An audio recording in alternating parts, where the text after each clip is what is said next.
Hello, and welcome to the Abundology podcast, everyone. I'm Renee Spears, a spirit guide channeler and spiritual mentor, and I help people attract more money, love, time, and joy in their lives. I'm coming to you from beautiful Bozeman, Montana, and this is the weekly energy update for the week of June 18th, 2023. Every Sunday, I share the energy for the week ahead, and I also infuse the show with some positive vibes, so you get a little positive energy boost just for listening. And as you know, I missed posting last week's podcast because of an emergency in my family with my son, Ryan. It was a very stressful time for all of us, and I really appreciate all the messages, the phone calls, the texts, and all of your support. So thank you again so much.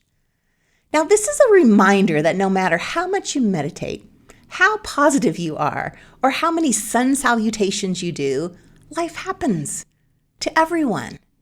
So doing those things won't prevent stressful or unexpected things from happening. What meditation and positive thinking and keeping yourself balanced do, though, is help you deal with life in a healthy way when those things do happen. So do you have a plan, a stress plan for when life happens? Of course, we have a plan for a natural disaster like earthquakes with our extra water and our backpacks full of supplies. But I think it's also important to have a plan for the stress of life happening. What do you do when life throws a curveball? So get your mental health plan together now. I mean, clearly this requires keeping yourself in balance so you can deal with the curveball off the bat. And of course, everyone's plan will be different. Maybe you'll have breathing exercises, drinking water, yoga, reaching out to your support system, taking a walk in nature, hugging a tree, getting lots of sleep, and eating healthy food. Whatever it is, get prepared now. Because unlike an earthquake where we're not sure if it will happen, we know life is going to happen. So I'm happy to be back with the podcast today to talk about this wonderful week. There was a new moon in Gemini last night. That was Saturday night, and we are still basking in that energy. This is the new buck moon because it's the start of a new lunar cycle, and this is the new moon for July's full buck moon. Saturn also went retrograde yesterday, the same day as the new moon. And also last week, Pluto went retrograde. We missed that because we missed that podcast. So I'm totally going to summarize these events so we can squeeze in all the things happening this week. So Pluto retrograde is a time of reflection and fine-tuning our lives and fine-tuning the changes we've experienced the past few months. This reflection and fine-tuning requires some quiet, reflective time. Pluto retrograde hits us on a deep level. So we need some quiet with ourselves, time to reflect. So the Saturn retrograde has us doing even more reviewing. We're reviewing the lessons and what we've learned since March, just to make sure we've understood them. Saturn is about all the grown-up stuff, like ambition and productivity and achievements. It's also about responsibility. So when it goes retrograde or backwards, things switch around and all the grown-up stuff goes on the back burner. Now that may sound wonderful, like we don't have to be responsible and we can just play. Yes, sure. And then the other part of that is when we abandon the practical and the responsibilities, we find ourselves focusing on what's going on inside and focusing more on our personal growth. What also may show up is that we may lose a little traction on all the adult things we've been focusing on and working on. So if you've been building a business and you've had all this fabulous momentum the first part of the year, that momentum might start to slow down a little bit with these retrogrades, and you might lose a little bit of direction. So if you find yourself not making the progress you were making in life, don't beat up on yourself for not trying hard enough or for not being good enough. Just blame the bitch Saturn instead. And the Saturn retrograde happened on the same day as a new moon, amplifying the energy of this new moon. So as we know, new moons are always our blank slate point in the month. They're a chance to do things over, to welcome new beginnings and plant seeds for the future. However, this new moon forms an almost exact square with that foggy Neptune. And Neptune makes us a little spacey, makes us a little foggy, like we're in the dream realm, like maybe we've had a cocktail or two. So this is not a new moon that is really good for setting intentions, which is great news if you haven't gotten around to setting intentions for it yet. Instead, it's more a time of surrender and letting go. Now, the big event happening this week is the Summer Solstice, which happens on Wednesday. This is the longest day of the year in the Northern Hemisphere, and of course, as we know, the start of summer.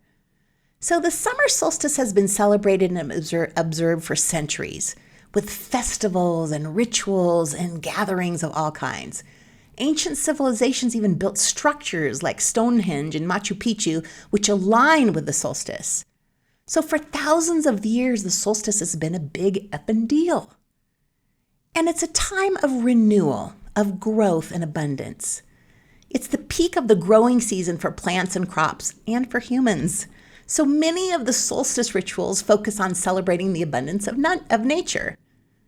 So the summer solstice is like a cosmic invitation to step into the spotlight of your own life.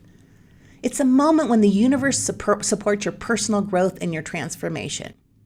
What makes this year's solstice extraordinary is a special connection between the sun and the node of fate. And these are two of the most crucial placements in astrology when it comes to fulfilling your life's purpose. And when the sun and the north node align in the sky, as they do with this solstice, it's a sign from the universe to take a chance on yourself. Because whatever is up for you right now is fated. It's destiny, and it is big. So the summer solstice is also when the sun enters Cancer in the start of Cancer season. And Cancer season brings this nurturing homebody energy, which feels good as we move away from that busy social Gemini season.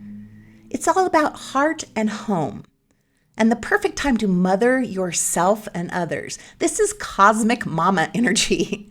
Think garden gathering meets healing circle. So Cancer season is all about the feels. It's a deeply feeling and intuitive water sign. And it's ruled by the moon, which is the ruler of emotions. So in astrology, the sun, which is standing still on the solstice, is associated with the active yang energy. But here's the paradox. Cancer rules the receptive yin energy, and it's governed by the emotional moon. So on the solstice, we have a perfect balance of yin and yang, making this the time to think about how we can balance the yin and yang in our lives. Where can you be a little gentler? Probably with yourself. Where could you yang it up a little bit and be a little bit more decisive and take action? The solstice is like our cosmic reset button. This is our opportunity to shift our lives. So let's think about everything energetically going on right now. We are getting some slower time to rethink and fine-tune the changes that have happened in our lives over the first half of the year, thanks to the retrogrades. It could be a little emotional, thanks to Cancer and some new moon energy. And it's also a chance to get back in balance and hit that reset button on our lives. So summer has this more is more energy to it, and we can use this energy right now to help us fully sink into our wonderful lives, to spend time at home, to have barbecues, to work in the yard, to make ice cream, to go kayaking, read a book, lay in the hammock. All of those wonderful things allow us to have some downtime and reset. To reset and get back in balance before we continue on with the rest of the year. So take the break. This is the time we've been working toward, so please be sure to enjoy every fucking second of it. So a couple of other things to mention. One is that the sun actually sets at a slower rate than the rest of the year right now, so this means that sunsets last longer. So watch a sunset this week. Also, the solstice is the absolute perfect time to do a ritual. Even if you never do rituals, give yourself the gift of honoring your wonderful life with a ritual right now. I am releasing a summer solstice spiritual practice this week, which will contain some rituals, including how to make a solstice sun tea and flower essence. So please be sure to download that this week for more in-depth solstice astrology, some tarot. There's also a guided meditation, a workbook. But some simple rituals you can do to celebrate being alive are just like having a bonfire to honor the sun. Maybe making a flower crown or a flower mandala to honor the earth. going swimming, soaking in the hot tub, taking a bath, or anything with water to honor Cancer. My favorite solstice ritual is doing sun salutations, and you can even do them right at sunset. I love that. So in Bozeman this year, there's an event at the park where people are gathering at sunset to do 108 sun salutations. It should be fun. Also this week, I'll be releasing the Summer Solstice Astrology podcast with Deborah Norton. She talks about what to expect for astrology for the summer. And backed by popular demand is our Astrology and Abundology package. You get an hour astrology reading with Deb and an hour with me getting guidance from your spirit guides for only $225. This is the perfect time for this after all the changes that we've experienced over the past few months. That sale starts now, and I'll put a link in the show notes. I mean, this would be a perfect thing to do as a solstice ritual for yourself too. So to recap, big week of energy shifting with Pluto and Saturn retrograde, slowing us down, giving us some much needed time to reflect. The new moon last night is even more for releasing and surrendering than setting new intentions. And then we hit the big life reset button with the solstice and Cancer season on Wednesday. So this is our time to celebrate all the great things about summer and just being alive. So have the barbecue, swim naked, enjoy the sunsets, and be grateful that summer has finally started. And as always, thank you for listening and passing this podcast on to a friend you think may find value in it, or even tagging them on social media. Keep an eye out for my Summer Solstice spiritual practice and then the Summer Astrology podcast with Deborah Norton to be released this week. Have a fabulous solstice, and I will talk to you again next week.